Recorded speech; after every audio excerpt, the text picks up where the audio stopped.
नमस्कार दोस्तों, मैं आपका दोस्त शुभम गिरी आप सभी लोगों का स्वागत करता हूं अपने YouTube channel study with Shubham Giri में। सबसे पहले मेरा आपसे निवेदन है कि अगर अभी तक आपने मेरे चैनल को सब्सक्राइब नहीं किया है तो सब्सक्राइब कर दीजिए, वीडियो को लाइक कर दीजिए और पूरा अंत तक देखिएगा, क्योंकि आज की जो हमारी क्लास होने वाली है ये भारतीय संविधान के विकास को लेकर के हमारी बात चल रही है और आज की यह तीसरी क्लास है भारतीय राज्य व्यवस्था की। यकीन मानिए हम क्रम से चल रहे हैं और अभी तक अगर आपने मेरी इसके पहले की 2 वीडियोस नहीं देखी हैं भारतीय राज्य व्यवस्था की तो आप उनको जरूर देखिएगा और क्रम दर क्रम जब आप सारी वीडियोस को मेरी देखते रहेंगे तो आपको सही मायने में एक एक बात समझ में आएगी और परीक्षा में आपका एक भी सवाल भारतीय संविधान से गलत नहीं होगा, यकीन मान लीजिए। तो चलिए आज की बात को हम आगे शुरू करते हैं। तो देखिएगा, हमने जो चर्चा प्रारंभ की थी वो ईस्ट इंडिया कंपनी की स्थापना से प्रारंभ की थी कि 1600 ईस्वी में ईस्ट इंडिया कंपनी की स्थापना हुई। उसके पश्चात हमने आपको इलाहाबाद की प्रथम संधि के विषय में बताया, 1773 के रेगुलेटिंग एक्ट के विषय में बताया, 1792, 1813, 1833 और 1853 के अधिनियम तक हमने आपको बहुत सारी चीजें समझाई जो सवाल परीक्षा में आते हैं। और मैंने आपको बताया था कि जो अंग्रेजों का शासन है उसको 2 भागों में बांटा गया है।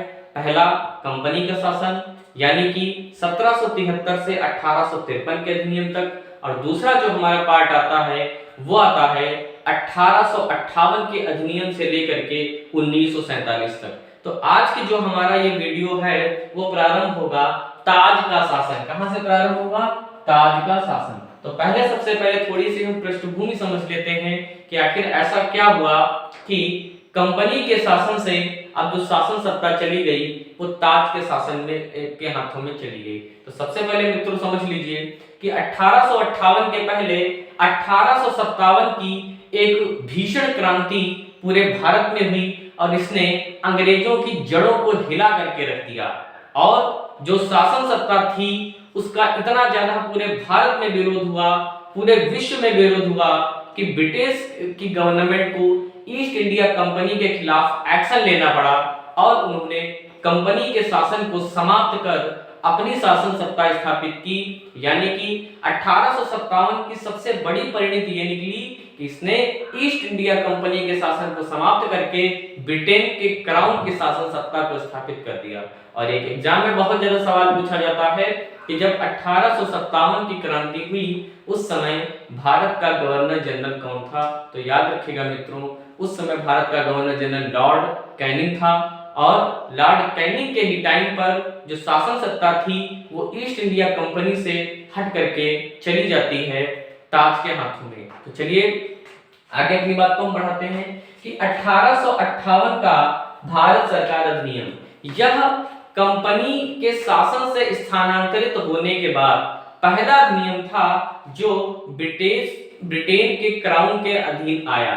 यानी कि अब जितने भी अधिनियमों की बात करेंगे ये ब्रिटेन के क्राउन के अंतर्गत सारे के सारे आएंगे। तो मैंने पहले भी आपको एक बात बताई थी कि इलाहाबाद हमारी एक दिन की राजधानी इसको बनाया गया था और इसको बनाया गया था 1 नवंबर 1858 को। इसलिए बनाया गया था क्योंकि लॉर्ड कैनिंग जो उस समय था वो इलाहाबाद में था और उसने महारानी विक्टोरिया का जो घोषणा पत्र था उसको पढ़ करके सुनाया और सबको बताया कि अब जो है शासन सत्ता ईस्ट इंडिया कंपनी के हाथों में नहीं होगी, अब यह जो शासन सत्ता होगी वह पूरी की पूरी ब्रिटेन के क्राउन के हाथों में होगी। तो 1857 की क्रांति की परिणति के रूप में, यानी कि 1857 की क्रांति जो हुई उसका सबसे बड़ा जो परिणाम निकला वो ये निकला कि अब शासन सत्ता ईस्ट इंडिया कंपनी के हाथों में नहीं है और अब जो शासन सत्ता है वो ब्रिटेन की महारानी के हाथों में होगी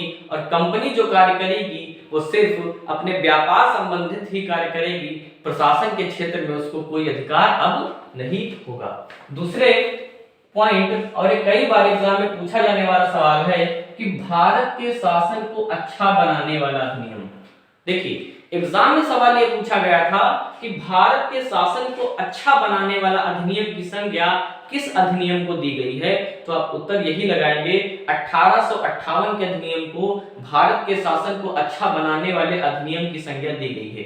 मगर एक बात मित्रों याद रखिएगा, ये भारत को शासन को अच्छा बनाने वाली बात सिर्फ कागजों में है। अगर सही मायने में देखा जाए तो शासन सत्ता तो जरूर परिवर्तित हुई कि ईस्ट इंडिया कंपनी से शासन सत्ता चली जाती है ब्रिटेन की महारानी के हाथों में, मगर यह परिवर्तन तो सत्ता का होता है, मगर आप यकीन मान लीजिए भारतीयों की स्थितियों में, उनकी प्रतिष्ठा में, उनके सम्मान में, उनके अधिकार में, इसमें किसी भी प्रकार की कोई भी वृद्धि नहीं होती है। तो अगर कुछ बदला तो शासन सत्ता बदली और भारतीयों की स्थिति में कोई भी परिवर्तन नहीं आया। इसके बाद कंपनी के शासन की समाप्ति, जैसा कि अभी मैंने आपको बताया कि अगर आपसे एग्जाम में सवाल पूछ ले कि किस अधिनियम ने कंपनी के शासन को समाप्त करके ब्रिटेन की क्राउन के शासन की सत्ता को कर दिया, तो ये था आपका 1858 का ही अधिनियम। इसके बाद मैंने बताया कि अब जो शासन सत्ता हो गई वो किसके हाथों में चली गई। अब जो शासन सत्ता थी वो उस समय महारानी विक्टोरिया थी और उनके हाथों में सारी सत्ता चली गई। अब जो भारत का नियंत्रण होगा वो महारानी विक्टोरिया के माध्यम से ही होगा। अगले पॉइंट की तरफ बढ़ते हैं और ये बहुत ही ज्यादा इंपॉर्टेंट क्वेश्चन है, इस पर बड़ी विशेष दृष्टि रखिएगा।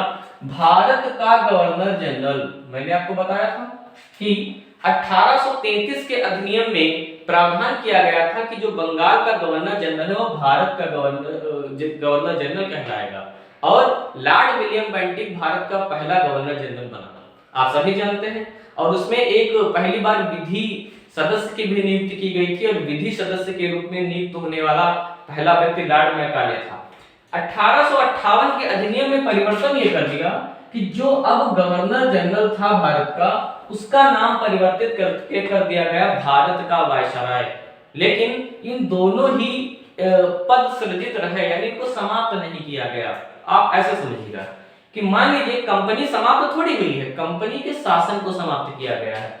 जब व्यक्ति, यानी कि समझ लीजिए कि जब जो गवर्नर जनरल था कंपनी के अध्यक्ष के रूप में काम को देखता था तो गवर्नर जनरल के रूप में कार्य करता था, जो वो कंपनी का काम देखता था। लेकिन जब वो प्रशासन का कार्य देखता था, भारत में राजनीतिक कार्यों को जब वो देखता था तो वो एक वायसराय के रूप में कार्य करता था।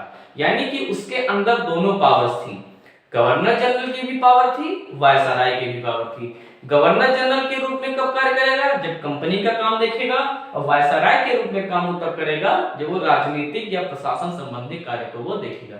तो अगर आपसे सवाल पूछ ले कि गवर्नर जनरल से अब वायसराय कब कर दिया गया, तो याद रखिएगा 1858 के अधिनियम में ही यह प्रावधान किया गया। इसके बाद ये क्वेश्चन बहुत ज्यादा एग्जाम में पूछा जाता है कि भारत का पहला वायसराय कौन था। तो याद रखिएगा दोस्तों, 1858 के अधिनियम के द्वारा लॉर्ड कैनिंग को भारत का पहला वायसराय नियुक्त किया गया। तो चलिए मैं आपसे एक सवाल पूछ रहा हूं इस वीडियो के माध्यम से, और कमेंट बॉक्स में उत्तर दीजिएगा कि बंगाल का पहला गवर्नर जनरल कौन था। बंगाल का पहला गवर्नर जनरल कौन था, इसका उत्तर कमेंट बॉक्स में दीजिएगा। आगे देखते हैं। तो लॉर्ड कैनिंग भारत का पहला वायसराय बना। और एक सवाल पूछ लेता है कि भारत का अंतिम गवर्नर जनरल, तो भारत के अंतिम गवर्नर जनरल की बात कर लें तो आप लॉर्ड कैनिंग लगा देंगे, क्योंकि लॉर्ड कैनिंग ही अंतिम गवर्नर जनरल बना और उसके बाद ही वह पहला वायसराय भी बन गया था। इसके बाद बात करें द्वैध शासन प्रणाली की समाप्ति, यानी कि आपको पता होगा कि 1784 के अधिनियम में पिट्स इंडिया एक्ट के द्वारा भारत पर द्वैध शासन लगाया गया और इसमें प्रावधान था कि कंपनी के राजनीतिक और व्यापारिक कार्यों को अलग अलग किया गया, अलग अलग अधिकारियों की नियुक्ति की गई और भारत को लगातार शोषित किया जा रहा था। अंग्रेज भी लूट रहे थे और वहां के स्थानीय राजा लोग भी जनता को लूट रहे थे। और इस जो द्वैध शासन की जो समाप्ति होती है वो कंपनी के शासन के ही समाप्ति, जब कंपनी का ही शासन समाप्त हो गया तो जो उन्होंने व्यवस्था बनाई थी वो भी समाप्त हो गई। यानी कि अगर आपसे सवाल पूछ ले कि जो द्वैध शासन प्रणाली अपनाई गई थी, जो लादा गया था, उसे समाप्त कब किया गया, तो 1858 के अधिनियम के द्वारा इस द्वैध शासन प्रणाली का अंत किया गया। इसके बाद अगले पॉइंट की तरफ बढ़ते हैं। अब बात कर लेते थोड़ा सा राज्य सचिव की। देखिए अभी तक 1858 के पहले तक क्या था कि जो भारत में पूरा शासन सत्ता संभालती थी वो ईस्ट इंडिया कंपनी संभालती थी, और उस पर थोड़ा बहुत जो नियंत्रण था वो ब्रिटेन की महारानी का था। लेकिन 1858 के अधिनियम के द्वारा क्या किया गया कि भारत में एक नए पद का सृजन किया गया, जिसका नाम था भारत का राज्य सचिव। क्या था? भारत का राज्य सचिव।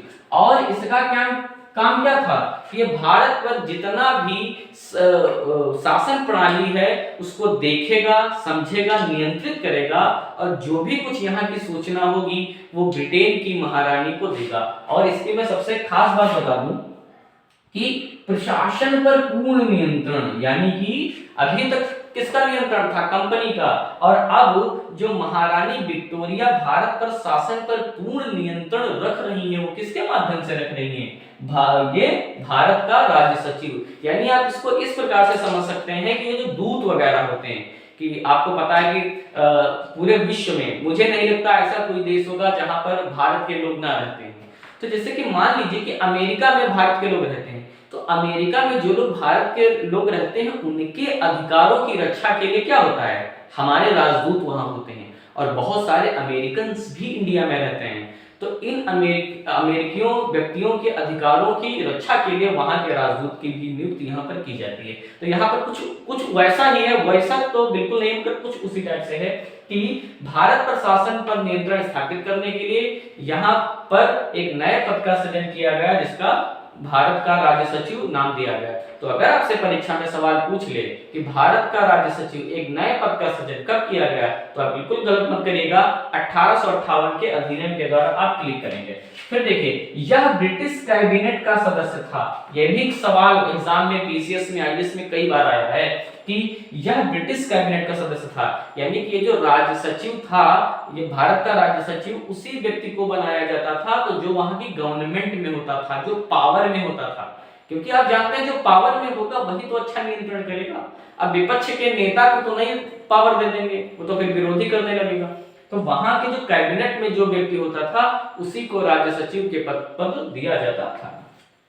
और यह जो व्यक्ति होता था, यानी कि जो राज्य सचिव होता था, यह ब्रिटिश संसद के प्रति उत्तरदायी होता था। जितना भी सवाल जवाब तलब होता था, किसी भी प्रकार की कोई समस्या होती थी, तो इसको ब्रिटेन की संसद के पटल पर रखना होता था। भारत में संबंधित जितनी भी बातें हैं वो राज्य सचिव ब्रिटेन की संसद के पटल पर रखेगा, उसके प्रति ये आपका वफादार था।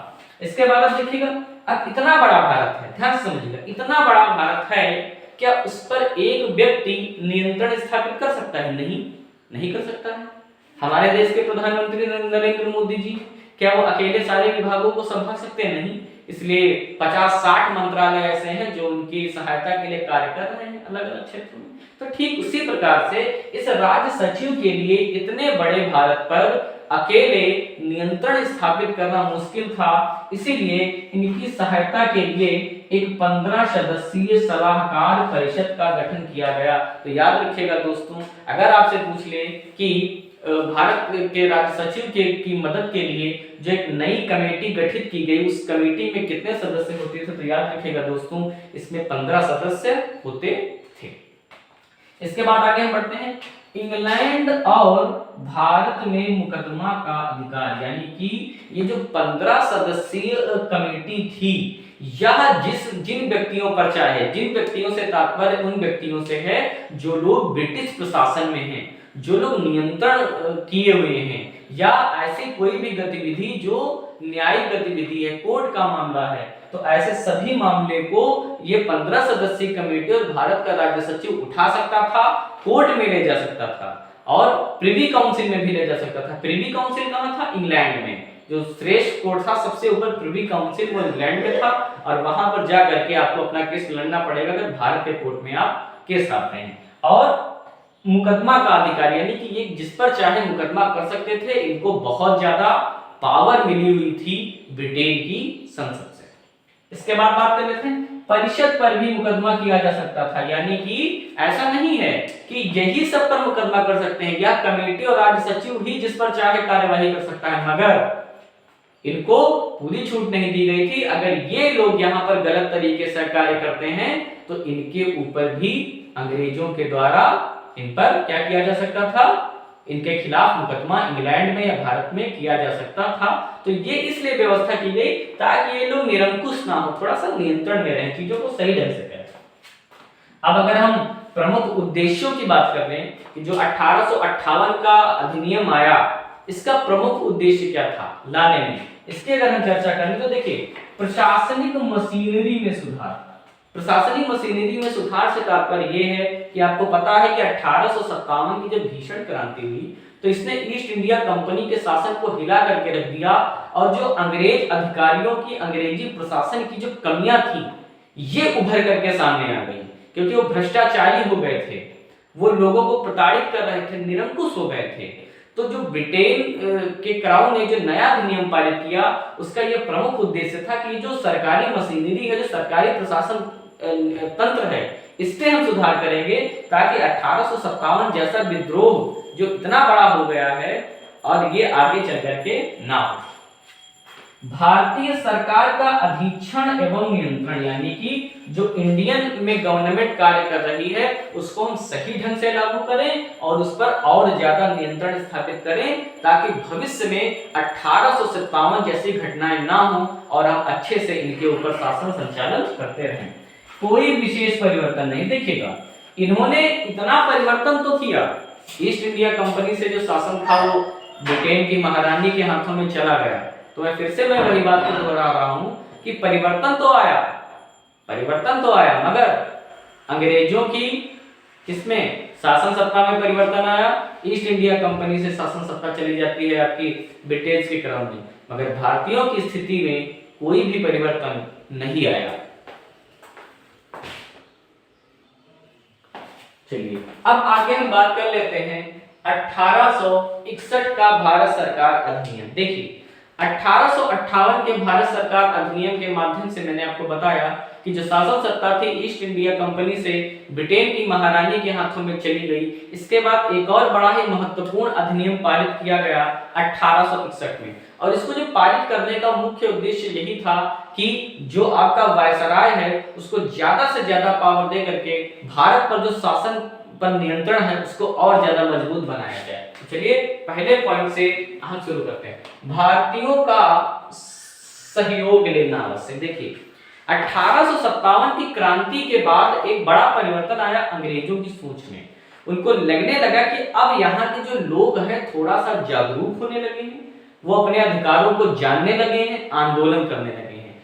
अगर हम अकेले ही शासन में रहेंगे और इनको किसी भी प्रकार का प्रशासन में सहूलियत नहीं देंगे तो वो दिन दूर नहीं कि फिर से एक बड़ी सी क्रांति होगी और शायद इस बार हम उस क्रांति को दबा ना पाएं। तो इनके मन में आया कि क्यों ना चलिए हम धीरे धीरे भारतीयों को क्या करते हैं, प्रशासन में इनको कुछ भारतीयों को शामिल करते हैं धीरे धीरे, ताकि हमें जो इतना विरोध का सामना करना पड़ रहा है वो ना सामना करना पड़े। देखिए एक कॉमन सेंस की बात है, हम पर कोई बाहर का व्यक्ति शासन कर रहा हो तो हम खिलाफ करने लगे कि अरे बाहर का व्यक्ति हम पर शासन कर रहा है, वो भले गलत कर रहा हो, सही भी कर रहा हो तभी, लेकिन अभी कोई हमारे घर परिवार या गांव का आदमी उस प्रशासन में आ जाए तो हम विरोध नहीं करेंगे। क्यों?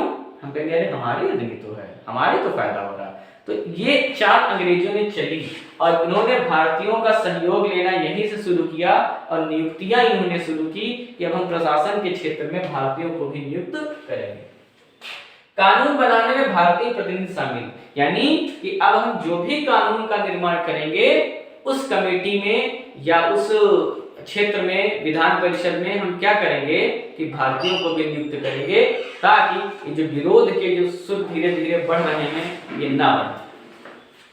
अब बात कर लेते हैं 1862 की। तो आपको पता होना चाहिए कि लॉर्ड कैनिंग ने विधान परिषद में कहा, बहुत ही इंपॉर्टेंट क्वेश्चन है कि ये पहली बार ऐसा हुआ कि कुछ भारतीयों को प्रशासन में जगह दी गई और इनको प्रवेश दिया गया और इन्होंने क्या किया, शासन में प्रतिभाग किया। तो इन तीनों ही व्यक्तियों के नाम आप याद रखिएगा।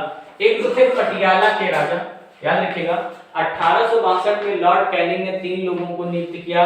नंबर 1 पर थे बनारस के राजा, पटियाला के महाराजा और शर दिनकर राव।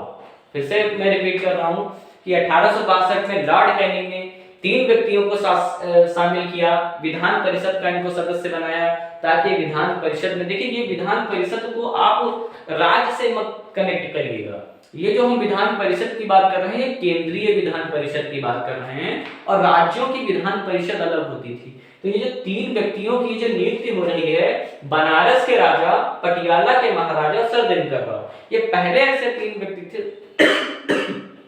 जिनको विधान परिषद में सदस्यता दी गई थी, और इनको गैर सरकारी सदस्य के रूप में जगह दी गई थी, यानी सरकारी सदस्य के रूप में इनको जगह नहीं दी गई थी। इसके बाद आगे पढ़ लेते हैं कि बंबई मद्रास को पुनः स्वायत्तता दी गई। तो जैसा कि आप सभी लोग जानते हैं कि मैंने आपको बताया था कि 1773 के रेगुलेटिंग एक्ट के द्वारा क्या किया गया कि बंबई और मद्रास प्रेसिडेंसी को बंगाल प्रेसिडेंसी के अधीन कर दिया गया। यहाँ की यानी कि यहाँ के जितने भी नियम कानून होंगे, नियंत्रण होंगे, वो बंगाल प्रेसिडेंसी के अधीन होंगे। तो वहां पर क्या किया गया था कि बंबई और मद्रास की जो स्वतंत्रता थी, जो स्वायत्तता थी, जो उनके अधिकार थे, उनको छीन लिया गया था, पावर्स को।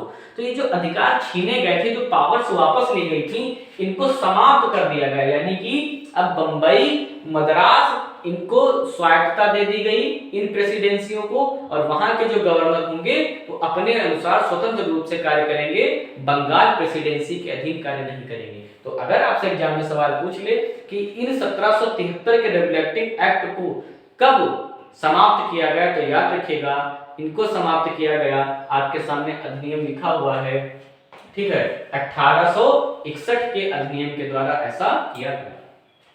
वायसराय की अध्यादेश जारी करने की शक्ति 6 माह, यानी कि मैं ये कहना चाहता हूं कि वायसराय को पावर दी गई कि वह अध्यादेश जारी कर सकता है, अगर उसको लगता है कि इमरजेंसी का समय है और किसी बात के लिए, किसी विषय के लिए कानून बनाना बहुत जरूरी है, तो अध्यादेश जारी कर सकता है, और इसकी वैधता जो होगी वो मात्र 6 माह होगी। ये ठीक वैसा ही है जैसा कि हमारे जो भारत का राष्ट्रपति है वो भी अध्यादेश जारी कर सकता है। और बिल्कुल, तो अगर आप देखें कि ये जो अध्यादेश जारी करने की जो पावर है, ये भी हमारा 1861 के अधिनियम से ही इसकी शुरुआत हो गई है। तो अगर आपसे एग्जाम में सवाल पूछ ले कि 1861 के अधिनियम के द्वारा ही आपका अध्यादेश जारी करने की शक्ति दी गई, तो आपसे अधिनियम पूछ ले तो आप जरूर क्लिक करिएगा 1861 के अधिनियम। अब हम बात कर लेते हैं 1892 का अधिनियम मैंने लिखा हुआ है, इसमें एक पॉइंट है जो बहुत ज्यादा है, तो बहुत सारे पॉइंट, मगर कुछ मैं महत्वपूर्ण बातों पर चर्चा करूं। बजट पर बहस करने की शक्ति। क्या था कि पहले विधान परिषद में क्या होता था कि अंग्रेज बजट लाते थे, उस पर किसी भी प्रकार की कोई चर्चा नहीं होती थी, जो उन्होंने ला दिया वो पारित हो गया, कोई बहस नहीं होगी।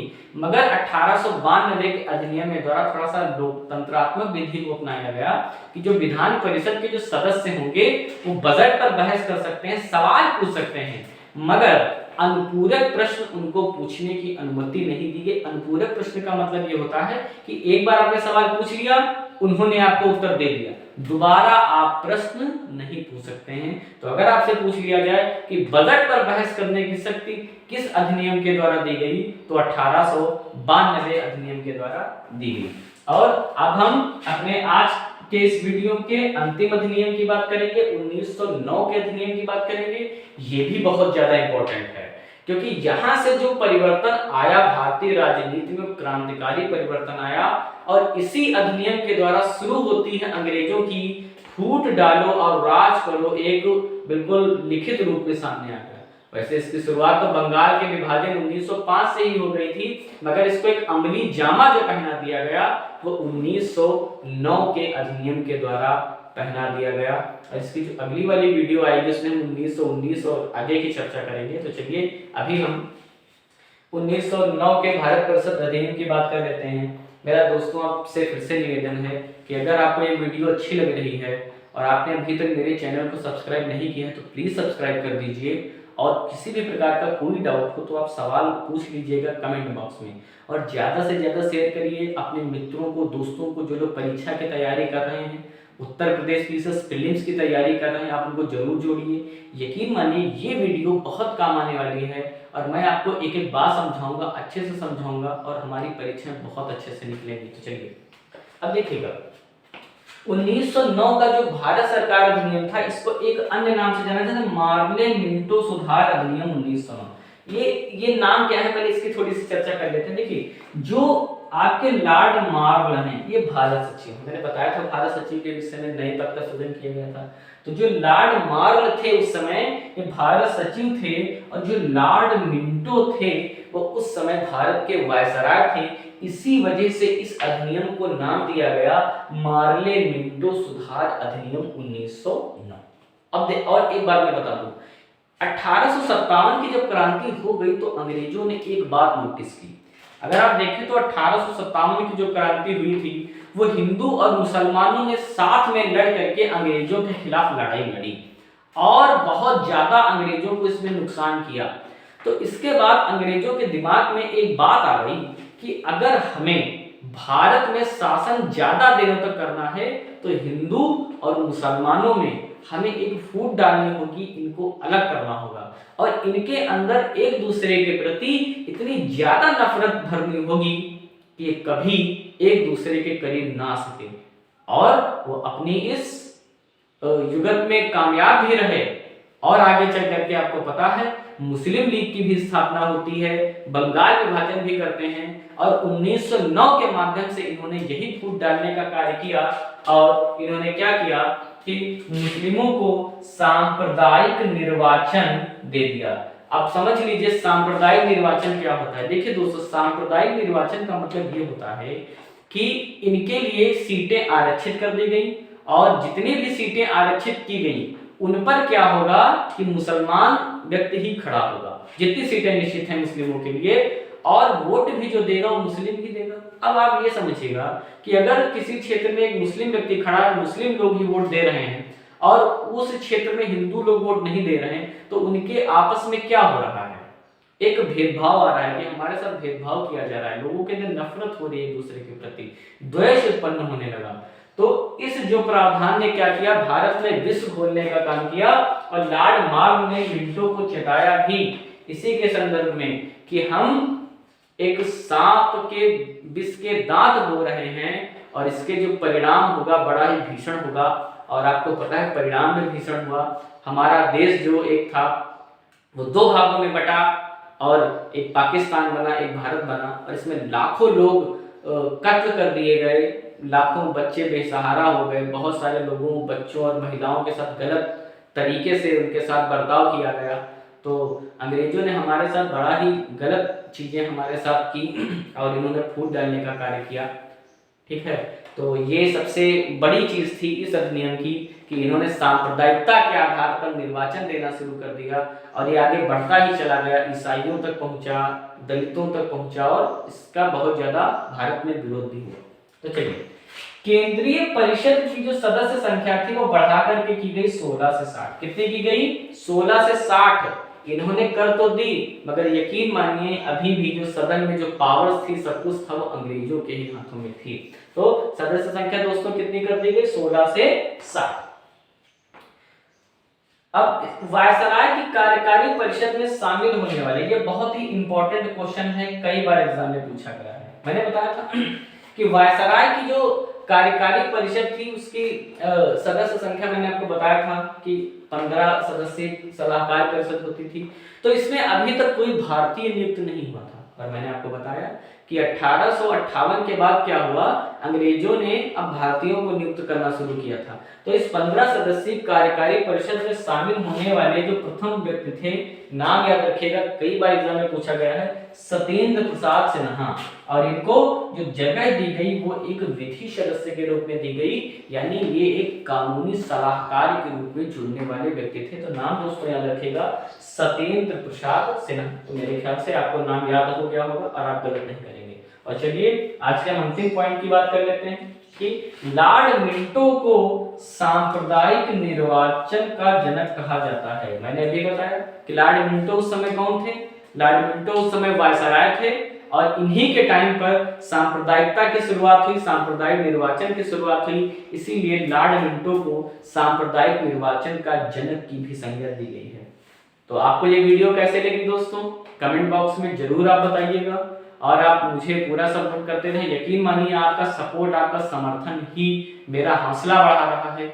और आप अगर अभी तक आपने मेरे चैनल को सब्सक्राइब नहीं किया तो कर दीजिए, लाइक कर दीजिए, कमेंट्स करिए और अपने ज़्यादा से ज़्यादा दोस्तों को मेरी इस वीडियो को आप भेजिए और उनसे बोलिए कि देखें। यकीन मानिए इस इतने अच्छे से वीडियो को अगर आप देख लेंगे तो आप नेपाल या अन्य वनडे एग्जाम्स की बात तो छोड़ दीजिए, यकीन मानिए आप पीसीएस प्रीलिम्स लेवल के भी सवालों को आप अच्छे से ट्रैक कर पाएंगे और उनको हल कर पाएंगे।